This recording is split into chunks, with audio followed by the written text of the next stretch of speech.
कुणी मारलं दीदीला? का मारलं सम्राट? सॉरी म्हण तिला. हे ना आता रोजच झालंय. म्हणजे सकाळी उठल्याबरोबर ना पहिल्यांदा ह्यांचं भांडण अडवायचं आणि तिथून पुढे आमच्या दिवसाची सुरुवात.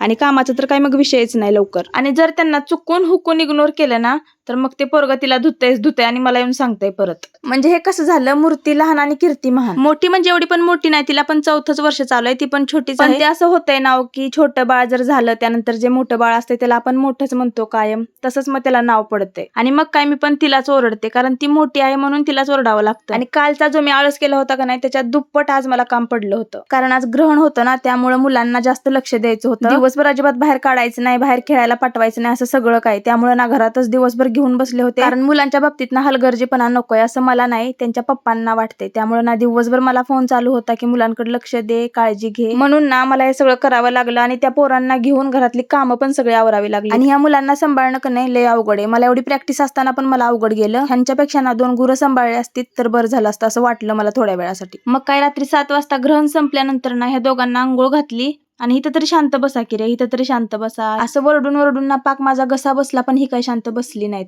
ती शर्ट घालत होती ना म्हणून हा पण शर्ट घालत होता. येत तर काहीच नाही, पण सगळं सेम टू सेम करायचं नाहीतर ह्याचा अपमान होतो असं ह्याला वाटतंय.